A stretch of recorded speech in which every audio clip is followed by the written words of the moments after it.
कृष्णो रक्षतु नो जगत्त्रयगुरुः कृष्णं नमस्याम्यहं कृष्णे नामरशत्रवो विनिहताः कृष्णाय तस्मै नमः। ओम श्री गुरुभ्यो नमः। कृष्णो रक्षतु नो जगत्त्रयगुरुः कृष्णं नमस्याम्यहं कृष्णे नामरशत्रवो विनिहताः कृष्णाय तस्मै नमः। कृष्णादेव समुत्थितं जगदिदं कृष्णस्य दासोऽस्म्यहं कृष्णे तिष्ठति विश्वमेतदखिलं हे कृष्ण संरक्ष माम्। देवं कंसचाणूरमर्दनं देवकी परमानन्दं कृष्णं वन्दे जगद्गुरुं। శ్రీకృష్ణ పరమాత్మనే నమః. ప్రియ భగవద్బంధువులారా, మనము శ్రీమద్ భగవద్గీతలో త్రయోదశ అధ్యాయము క్షేత్రజ్ఞ విభాగ యోగము, దానిని మనము చర్చించుకుని అందులో క్షేత్రము క్షేత్రజ్ఞత్వము, క్షేత్రము క్షేత్రజ్ఞుడు, మన శరీరము క్షేత్రము, ఈ విశ్వమంతా కూడా క్షేత్రమే, క్షేత్రజ్ఞుడు పరమాత్మ. క్షేత్రము గురించిన సత్వరజస్తమో గుణములకు లోబడిన మనకి పరిమితమైన జ్ఞానము ప్రకారము మనం కూడా కొంతవరకు క్షేత్రజ్ఞుడే. కానీ పరమాత్మ నిజమైన క్షేత్రజ్ఞుడు. సృష్టి ఆయన, సృష్టి స్థితి లయలకు ఆధారభూతుడు ఆయన. కాబట్టి మనము మన శరీరమును క్షేత్రముగా భావించుకుని శారీరక ధర్మములు నియమపూర్వకముగా పాటించవలెను అని మనకి కృష్ణ పరమాత్మ క్షేత్రజ్ఞ విభాగ యోగములో బోధించారు. వారు చెప్పిన విషయం యొక్క సారాంశం ఏంటంటే, అన్నిటికీ అతీతువుగా ఉండు, కానీ కర్మయోగిగా ఉంటూ నీ బాధ్యతలను నువ్వు 100కి 100 పాళ్ళు న్యాయముగా ధర్మ మార్గములో నిర్వర్తించు. అశక్తి అనభిష్వంగ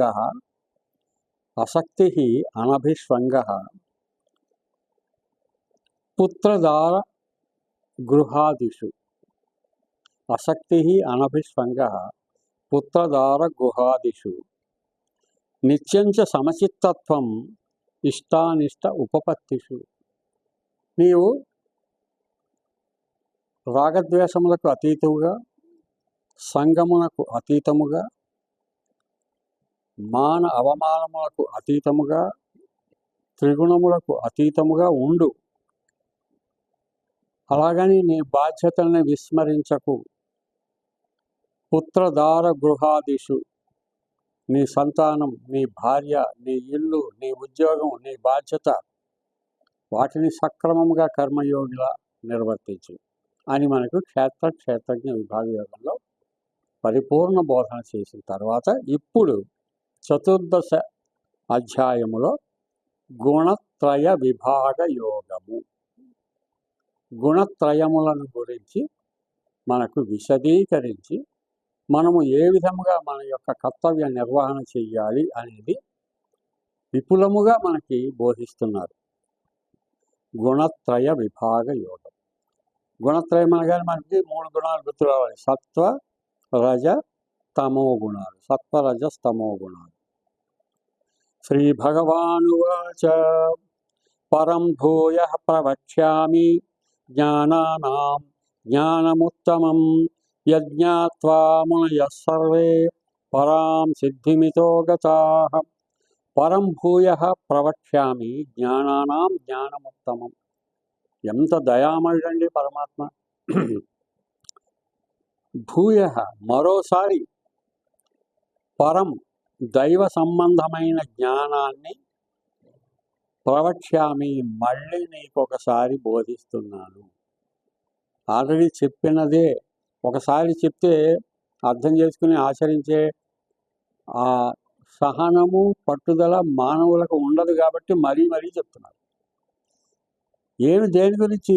పరం జ్ఞానానాం జ్ఞానముత్తమం. అన్ని జ్ఞానములలో ఉత్తమమైనటువంటి దైవ సంబంధమైన విషయ జ్ఞానాన్ని, విజ్ఞానాన్ని మనకు అందిస్తున్నారు. యజ్ఞాత్వ, ఇది నీకే కాదు, మునయ సర్వే, సర్వే మునయ, అందరూ మునులు దీన్ని తెలుసుకొని వాళ్ళు మునులు వాళ్ళ ఆచరణలో ఉంచి పరాం సిద్ధిం ఇతో గతాః, వాళ్ళు మోక్షాన్ని పొందారు, భగవత్ సాయుధ్యాన్ని పొందారు, భగవత్ సన్నిధానాన్ని పొందారు, జీవితాన్ని సార్థకం చేసుకున్నారు. ఇటువంటి జ్ఞానాన్ని నీకు నేను గుణత్రయ విభాగ యోగంలో అందిస్తున్నాను. ఇదం జ్ఞానముపాశ్రిత్య మమ సాధర్మ్యమాగతాః స్వర్గేపి నోపజాయంతే ప్రళయేన న వ్యసంతి చ. ఇదం జ్ఞానం ఉపాశ్రిత్య, ఇప్పుడు నేను చెప్పబోయే జ్ఞానాన్ని తెలుసుకొని త్రిగుణాతీతులవై ఉండి మమ సాధర్మ్యమాగతాః, నా యొక్క మార్గములోనికి ప్రవేశించి స్వర్గేపి న ఉపజాయంతే ప్రళయే న వ్యసంతి చ. ఎంత ప్రళయం వచ్చినా సరే నిలకడగా నిలబడి భయమునకు లొంగకుండా, భయ విహ్వలుడవు కాకుండా, చెక్కు చెదరకుండా నిలబడి నీ మార్గాన్ని నువ్వు అనుసరించాలి. ప్రళయములో, ప్రళయం అనగానే మనం అనుకుంటాం యుగాంతంలో పెద్ద ప్రళయం వస్తుంది, లేకపోతే వరదలు, లేకపోతే భూకంపాలు. జీవితంలో వచ్చే కష్టాలు కూడా ప్రళయమే. కాబట్టి జీవితంలో అనుకోని కష్టాలు వచ్చినా కూడా ప్రళయమే. మనం చేసినటువంటి అనాలోచితమైనటువంటి కార్యాల వల్ల వచ్చే దుష్ఫలితం కూడా ప్రళయమే. కాబట్టి ప్రళయం వచ్చినప్పుడు, కష్టం వచ్చినప్పుడు ఎలా నువ్వు వ్యవహరించాలి అనేది ఈ త్రిగుణములకు అతీతుడవై ఉన్నప్పుడు నీకు తెలుస్తుంది. ఎలాగంటే సర్వయోనిషు కౌంతేయ మూర్తయ సంభవంతి యాః తాసాం బ్రహ్మ మహద్యోని అహం బీజప్రదః పితా. సర్వయోనిషు కౌంతేయ మూర్తయ సంభవంతి యాః తాసాం బ్రహ్మ మహద్యోని అహం బీజప్రదః పితా. నీవు జీవితంలో వేసే ప్రతి అడుగు, ప్రతి ఉచ్ఛ్వాస నిశ్వాసములో నేనున్నాను. అహం బీజప్రదః, అన్నిటిలో విత్తనము వలె నేనున్నాను. విత్తనము లేనిదే వృక్షము లేదు. ఒక విత్తనములో వృక్షము మర్మ రూపంలో దాగి ఉంటుంది.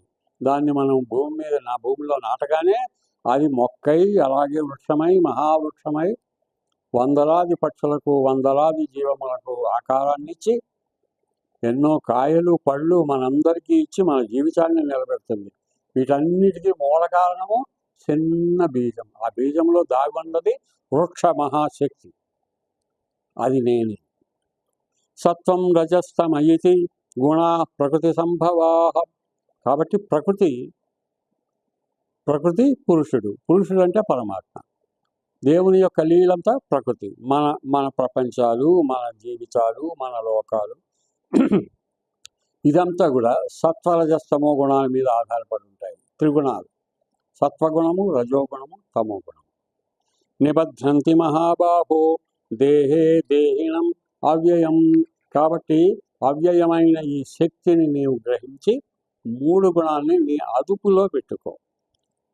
తత్ర సత్వం నిర్మలత్వాత్ ప్రకాశక అనామయం సుఖ సంగేన బధ్నాతి జ్ఞాన సంగేన చానఘ. ఈ 3 గుణాల్లో సత్వగుణాన్ని గురించి చెప్తున్నా విను. తత్ర సత్వం నిర్మలత్వాత్, సత్వగుణము నిర్మలమైనది.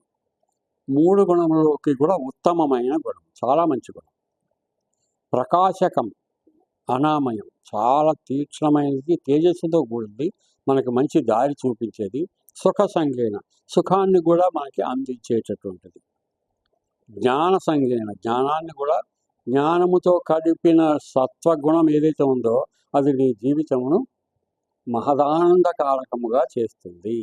అది సత్వగుణం యొక్క గొప్పతనం. మరి రజోగుణం, రజో రాగాత్మకం విద్ధి తృష్ణా సంగ సముద్భవం. ఈ రజోగుణము చూసారా, రాగాత్మకము. రాగము అంటే సుఖమునందు కోరిక, అది రజోగుణం. దాని లెవెల్ సత్వగుణముకున్న లెవెల్ కాదు. ఇది అవసరమే కానీ ఎంతవరకు అవసరమో అంతవరకే వాడుకోవాలి. తృష్ణ సంగ సముద్భవం. తృష్ణ కోరిక, నేను గొప్పవాడిని కావాలి, నేను మహాధనికుడిని కావాలి, అందరూ నన్ను గౌరవించాలి. ఇది రజోగుణ సందర్భమైనటువంటి ఆ సంబంధమైన తృష్ణ సంగమం. తన్నిబధ్నాతి కౌంతేయ కర్మ సంగేన దేహినం. కాబట్టి ఈ దానికి సంబంధించిన కర్మలే మనకి ఇష్టం అవుతాయి. ఉదాహరణకి రావణాసురుడు మహాచక్రవర్తి, ఆయన్ని మించిన మహాశివభక్తుడు లేడు. శివుని కోసం తపస్సు చేసి, ఎంతో కష్టపడి తపస్సు చేసి శివుని ప్రత్యక్షం చేసుకున్నటువంటి వాడు.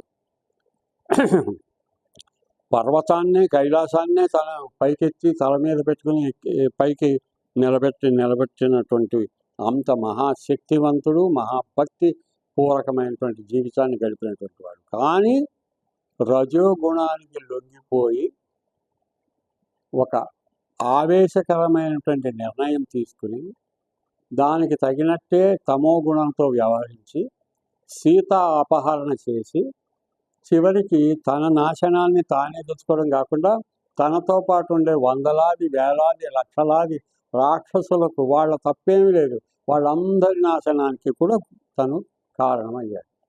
ఒక వ్యక్తి యొక్క తప్పుడు ఆలోచన సంఘాన్ని పాడు చేస్తుంది, చుట్టూ ఉన్న వాళ్ళందరికీ కూడా కష్టం కలిగిస్తుంది. ఒక కుటుంబంలో ఒక వ్యక్తి కనుక అజ్ఞానంతో ఉంటే, తమో గుణంతో ఉంటే, రజోగుణ భూయిష్ఠుడైతే ఆ కుటుంబంలో ఉన్న తల్లి, తండ్రి, సోదరులు, సోదరిమణులు, భార్య, పిల్లలు అందరూ కష్టపడతారు. రజోగుణము జాగ్రత్తగా మనం వ్యవహరించాలి. ఇక మూడవది తమో గుణం. తమస్త్వజ్ఞానజం విద్ధి. తమస్తు అజ్ఞానజం విద్ధి. ఈ తమో గుణం పరిపూర్ణంగా అజ్ఞానంలోనే పుడుతుందండి. తమస్సు అంటే చీకటి అని అర్థం. చీకటితో నిండిన, అజ్ఞానంతో నిండినటువంటిది. అంటే ఆశ, అంటే దంభం, దర్పం, దురభిమానం, క్రోధం, పారుష్యం, కామ, క్రోధ, లోభ, మోహ, మదం, ఆశ్చర్యాలు ఇవన్నీ కూడా తమస్సులోంచి ఉద్భవించినవి. వీటికి దూరంగా ఉండాలి, త్రిగుణాతీతులమై ఉండాలి. మోహనం సర్వదేహినాం. మనకి వెంటనే ఇమీడియట్ బెనిఫిట్, ఇమీడియట్ సుఖాన్ని ఇస్తాయి ఈ తమస్సు. అందుకని లొంగిపోతాం మనం. మనకి వెంటనే సుఖాన్ని ఇచ్చేస్తాయి. ఒక దొంగతనం చేసినవాడు వెంటనే ఆ దొంగతనం చేసిన డబ్బుతో హాయిగా చక్కగా వేళ ఖర్చు పెట్టుకుంటాడు, హ్యాపీగా ఉంటాడు, సుఖంగా ఉంటాడు. వాడు ఆ సుఖాన్ని ప్రధానంగా చేస్తాడు, కానీ చేసిన పని తప్పు. తర్వాత శిక్ష పడుతుంది. దొరికిపోతే చాలా ప్రాబ్లం అయిపోయింది. దొరక్క తప్పదు, ఇవాళకైతే రేపైనా. మనం పేపర్లో చూస్తూ ఉంటాం, ఎప్పుడో 30 ఏళ్ల క్రితం తప్పు చేసిన వాడు ఇవాళ ఉన్నటువంటి పోలీసులకు చెప్పుతూ ఉంటాడు. ఎప్పటికైనా పాపం అనేటటువంటిది తప్పనిసరిగా శిక్షకి కారకం అవుతుంది. కాబట్టి తమోగుణానికి దూరంగా ఉండాలి. సుఖం వెంటనే ఇస్తుంది, కానీ ఆ భ్రమలకి లొంగకూడదు. ప్రమాదాలస్య నిద్రాభి తన్నిబధ్నాతి భారత. నిద్రలో ముచ్చేది. నిద్ర అంటే ఇక్కడ అర్థం ఏంటి? అజ్ఞానముతో చేసే పనులు, అజ్ఞానంలో. ఇక అసలు ఈ సత్వ రజ తమ గుణాలు ఎలా పుడతాయి, ఎక్కడి నుంచి పుట్టాయి? సత్వం సుఖే సంజయంతి, రజ కర్మణి భారత, జ్ఞానమావృత్యతు తమః ప్రమాదే సంజయచ్యుత. సత్యము, సత్వగుణము ఒక రకమైన మంచి సుఖాన్నే ఇస్తుంది, కానీ న్యాయపరమైన, ధర్మపరమైన సుఖాన్ని ఇస్తుంది. రజస్సు ఏం చేస్తుంది? కర్మలకి మనని యాక్షన్లోకి దింపుతుంది. ఆ యాక్షన్లు ఎప్పుడైతే రజోగుణ కారకంగా చేస్తామో, హిరణ్యాక్షుడు, హిరణ్యకశిపుడు, కంసుడు, రావణాసురుడు వీళ్ళందరూ కూడా రజోగుణ, తమోగుణం. మరి విభీషణుడు సొంత తమ్ముడే, కానీ ఏది న్యాయం, ఏది ధర్మం, ఏది చేయకూడదు, ఏది చెయ్యాలి తెలిసినవాడు కాబట్టి సొంత వాళ్ళందరినీ విడిచిపెట్టి రాముని ఆశ్రయించాడు, అంటే పరమాత్మను ఆశ్రయించాడు. అంటే ఏంటి? సత్వరజస్తమో గుణాలకు అతీతుడయ్యాడు విభీషణుడు. కాబట్టి విభీషణుడు మనకి ఆరాధ్యుడైన మహాత్ముడయ్యాడు. అది కాబట్టి మనం సత్వరజస్తమో గుణాలని మనం కంట్రోల్లో పెట్టుకోవాలి, వాటికి అతీతమైన. రజస్తమశ్చాభిభూయ సత్వం భవతి భారత, రజసత్వం తమశ్చైవ తమసత్వం రజస్తథా. ఈ మూడు ఉన్నాయి చూసారా? ఈ సత్వరజస్తమో గుణాలు, వీటికో లక్షణం ఉంది. ఇవి ఏం చేస్తాయంటే సత్వగుణాన్ని మనం ప్రిఫర్ చేద్దాం అనుకున్నాం, వాటికి ప్రాముఖ్యత ఇద్దాం అనుకుంటే రజోగుణము తమోగుణం ఊరుకో, నువ్వు గొప్పవాడివా అని ఈ రెండు మనని ముంచేయడానికి చూస్తాయి. అలాగే రజోగుణాన్ని ప్రాముఖ్యత ఇస్తే సత్వగుణం తమోగుణం ప్రయత్నం చేస్తాయి. అలాగే తమోగుణాన్ని ప్రాముఖ్యత ఇస్తే సత్వం రజస్సు ఈ రెండు కూడా డామినేట్ చేయడానికి ట్రై చేస్తాయి. కాబట్టి ఈ మూడింటిని మనం డామినేట్ చేసి మూడింటికి అతీతంగా ఉంటే అవి మనకి లొంగి ఉంటాయి. అది ఇందులో ఉన్న జ్ఞాన మార్గము. పరమాత్మ ఆ విషయాన్ని చెప్తున్నాడు. కాబట్టి అవసరానికి వాడుకో. సత్వరజస్తమో గుణాలు మూడు అవసరానికి వాడు. క్రోధము, ఒక దుష్టుడి మీద క్రోధం చూపించాలి, అప్పుడు క్రోధం యొక్క అవసరం ఉంది. అలాగే పిల్లల మీద ఒక ప్రేమ చూపించాలి, కొంచెం తమో గుణం వాడుకుందాం. ఆహారం మీద ప్రేమ చూపించాలి, ఒక తమో గుణం ఒక 2%, 3%. దేనికి లొంగిపోకూడదు అనేది తెలుసుకో. అప్రకాశో అప్రవృత్తిశ్చ ప్రమాదో మోహయేవ చ తమస్యేతాని జాయంతే వివృద్ధే కురు నందన. ఒకవేళ రజస్తమో గుణాలకి లొంగామనుకోండి, ఏమైనా ప్రమాదం అవుతుందా అని సందేహం కలగచ్చు నీకు. నువ్వు ఏమైపోతావు అంటే సెల్ఫిష్నెస్, స్వార్థ పూరితమైనటువంటి గుణం ఒకటి నీకు వస్తుంది. అన్నీ నాకే కావాలి, నన్ను మించిన వాడు లేడు, గర్వం అహంకారం అన్నీ వచ్చేస్తాయి. దాంతో ఏమవుతుంది, నీ యొక్క నాశనాన్ని నువ్వు కోరి తెచ్చుకునేవాడు అవుతావు, ప్రమాద వస్తుంది. కాబట్టి ఎట్టి పరిస్థితుల్లో తమస్సు రజస్సు వీటిని లొంగకూడదు. కాబట్టి నీకు మంచి పనులు చేస్తే, కోరికలతో చేసిన మంచి పని చేస్తే ఆ మంచి పని వల్ల స్వర్గానికి నీవు అర్హుడు అవుతావు. చెడ్డ పనులు చేస్తే నరకం వస్తుంది. నరకం అంటే ఎక్కడో వేరే లోకం కాదు, ఈ జీవితంలో నువ్వు కష్టపడతావు, అదే నరకం. నువ్వు మంచి పని చేస్తే నీకు ఆనందం కలుగుతుంది, నలుగురిలో గుర్తింపు వస్తుంది, నలుగురిలో నీకు ఒక మంచివాడు, ఉత్తముడు, మంచివాడు అని పేరు వస్తుంది, అది స్వర్గం. కాబట్టి స్వర్గ నరకములు నీ చేతిలోనే ఉన్నాయి. సత్వరజస్తమో గుణాలకు అతీతముగా ఉండు. 1-4 సార్లు ఎందుకు చెప్తున్నారంటే, మన అజ్ఞానంతో పొద్దున్న నుంచి రాత్రి లోపల పడుకున్న లోపల చేసే పనులన్నీ వీటికి లొంగే చేస్తున్నాం. అందుకని we should be very careful. కర్మణ సుకృతస్యాసు సాత్వికం నిర్మలం ఫలం రజసస్తు ఫలం దుఃఖం అజ్ఞానం తమసః ఫలం. ఇక క్లుప్తంగా నేను ముగింపులో ఏం చెప్తానంటే, కర్మణ సుకృత స్యాసు సాత్వికం నిర్మల. సత్వరజ గుణ ఎక్కువగా ఉంటే నిర్మలమైన మనస్సు, నిర్మలమైన ప్రవర్తన, సుఖమైన ఆనందకరమైన జీవితం వస్తుంది. రజసస్తు ఫలం దుఃఖం. రజోగుణానికి లొంగితే దుఃఖము. బెస్ట్ ఎగ్జాంపుల్స్ మనం అనుకున్నాం, రావణుడు, కంసుడు. సొంత మేనల్లుడి మీద ఎవరైనా పగబడతాడండి? సొంత అక్కగారిని ఎవరైనా జైల్లో పెడతాడండి? అంటే ఏమిటి అర్థం?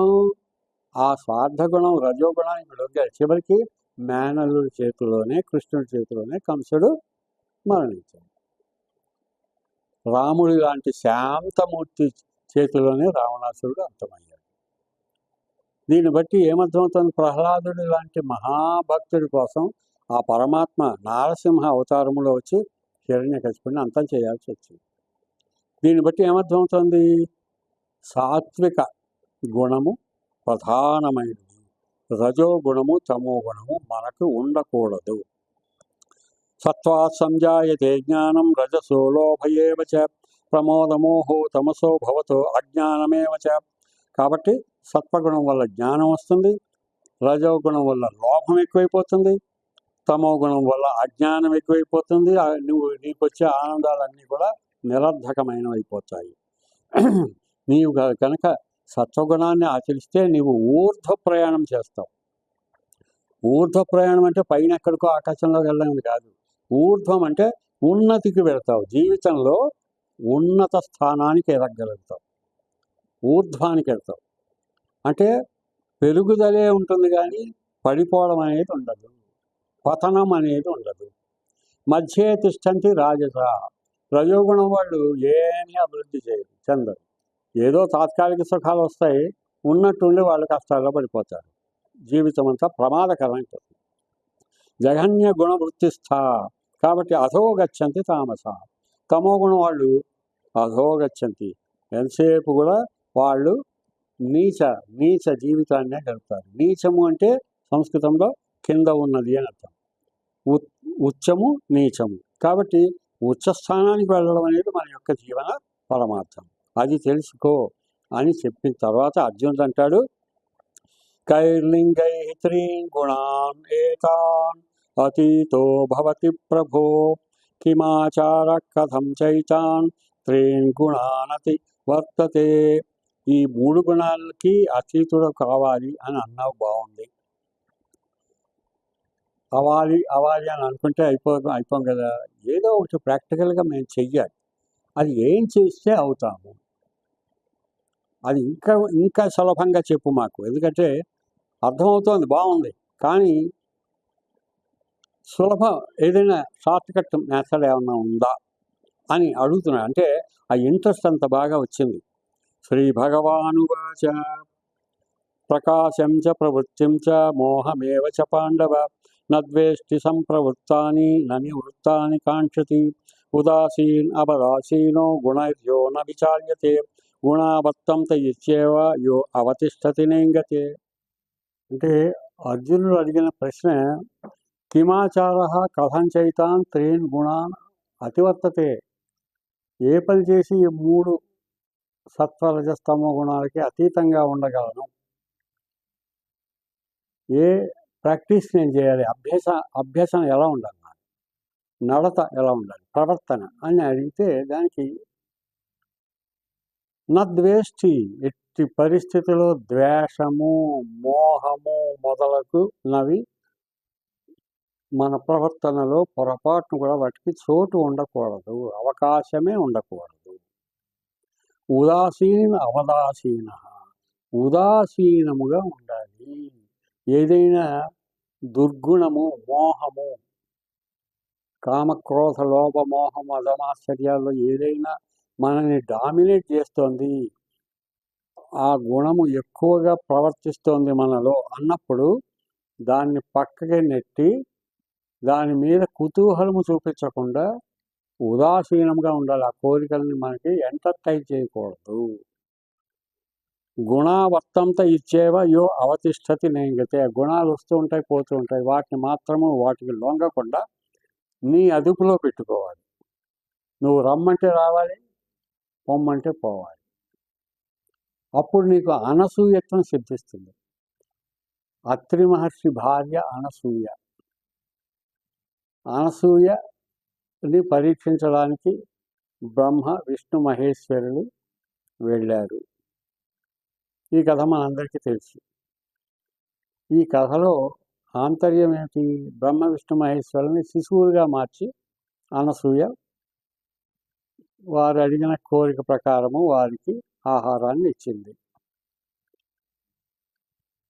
అప్పుడు వాళ్ళు శిశువుగా ఉన్నంత లక్ష్మీ పార్వతి సరస్వతి వచ్చి బతిమాలి మళ్ళీ వాళ్ళ భర్తల్ని తీసుకెళ్ళారు. ఈ కథ వెనకాల ఉన్న ఆంతర్యం ఏంటి అంటే, అత్రి మహర్షి త్రయాణం గుణానాం అతీత అత్రి. ఏ మనిషి అయితే సత్వరజస్తమో గుణాలకి అతీతుడుగా ఉంటాడో అతను ఎవరైనా సరే కులంతో సంబంధం లేకుండా, మతంతో సంబంధం లేకుండా, వయసుతో సంబంధం లేకుండా, ధనంతో సంబంధం లేకుండా, ఏ రకమైనటువంటి ఇతర ఆకర్షణతో సంబంధం లేకుండా అత్రి మహర్షి అవుతాడు ప్రతి మనిషి. అతనికి అనసూయ భార్య అంటే నా అసూయ అనసూయ, నైతత్పురుష సమాసం అంటే అసూయ లేకపోవడం. అంటే భార్య వలె అసూయ అనే గుణం ఒదిగిపోయి ఉంటుంది. అసూయ వెళ్ళిపోతుంది అతని దగ్గర. ఆయన చెప్పినట్టుగా చెప్పు చేతల్లో ఉంటుంది ఆ గుణము. అసూయ అనేది ఉండదు, అనసూయత్వం సిద్ధిస్తుంది. అప్పుడు సత్వరజస్తమో గుణాలకి అధిపతులైనటువంటి బ్రహ్మ విష్ణు మహేశ్వరులు, అంటే సత్వరజస్తమో గుణాలు ఆ మనిషికి లోబడి ఉంటాయి. ఈ కథలో అంతర్యం అది. కాబట్టి భగవద్గీతలో శ్రీకృష్ణ పరమాత్మ ఏం చెప్తారంటే, ఈ 3 గుణాలకి అతీతుడుగా నీవు ఉండు. అతీతుడిగా ఉండడం అంటే ఏంటండి? మరోసారి చెప్పండి. అంటే సమదుఃఖ సుఖ స్వస్థ సమలోష్టాస్మ్యకాంచన తుల్యప్రియా ప్రియో ధీర తుల్యనిందాత్మ సంస్థితి. ఇది మాత్రం గుర్తుపెట్టుకోవాలి. ఈ శ్లోకం చాలా గొప్ప శ్లోకం ఇది. సమ దుఃఖ సుఖ, దుఃఖాన్ని సుఖాన్ని సమానంగా స్వీకరించాలి. We should not be disturbed by our troubles, problems. We should not be very proud of our achievements and all emotions, happiness. No, అన్ని జీవితంలో సమానంగా చూస్తుంది. సమ దుఃఖ సుఖ స్వస్థ, మనస్సు ఎప్పుడు స్వస్థంగా ఉండాలి. మనస్సు ఎక్కడైతే స్వస్థంగా ఉంటుందో, క్షేమంగా ఉంటుందో, ఆరోగ్యంగా ఉంటుందో, శరీరం కూడా ఆరోగ్యంగా క్షేమంగా ఉంటుంది. కాబట్టి a sound mind in a sound body అంటారు ఇంగ్లీష్లో. A sound mind in a sound body అంటే సౌండ్ బాడీ, ఆరోగ్యకరమైన శరీరము మనం కనుక మెయింటైన్ చేస్తే అందులో ఆరోగ్యకరమైన మనస్సు ఉంటుంది. ఆరోగ్యకరమైన మనస్సు మెయింటైన్ చేస్తే ఆరోగ్యకరమైన శరీరాన్ని మనం సాధించగలుగుతాం. A sound mind in a sound body. ఆరోగ్యమే మహాభాగ్యము. Health is wealth. దీనికి లాటిన్లో ఒక ఇది ఉంది, మెన్స్ శానా ఇన్ కార్పోర్స్ శానం. కార్పోర్ అంటే బాడీ, మెన్స్ శానా minds health. Minds health is in bodies health.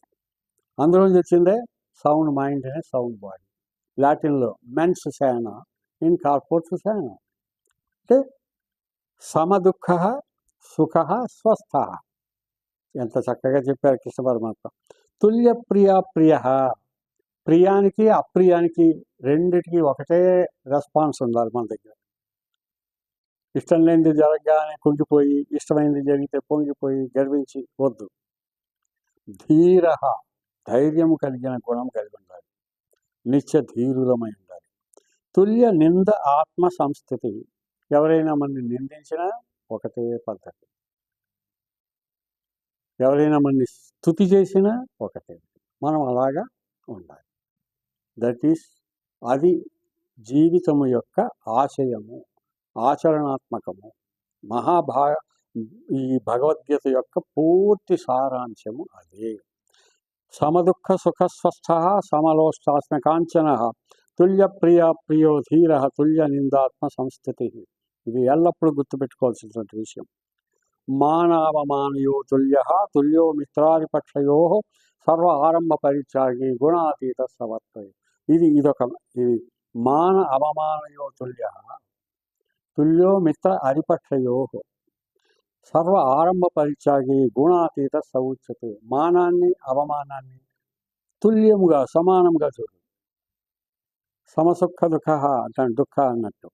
తుల్యో మిత్ర అరిపక్షయో, మిత్రులతో ఎలా ఉంటావో అది శత్రువుతో కూడా అలాగే ఉండాలి.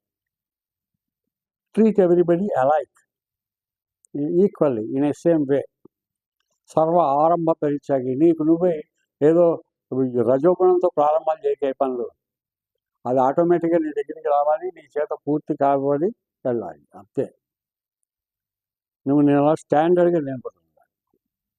ఆ మెంటల్ డిసిప్లిన్, మానసిక క్రమశిక్షణ మనం ఏర్పరచుకుంటే మన జీవితంలో సమస్యలు రావు. వచ్చినా వాటిని ఎదుర్కోగలము, వాటిని జయించి శాంతియుతమైన చక్కటి జీవితాన్ని ఆదర్శవంతంగా నడపగలుగుతాం.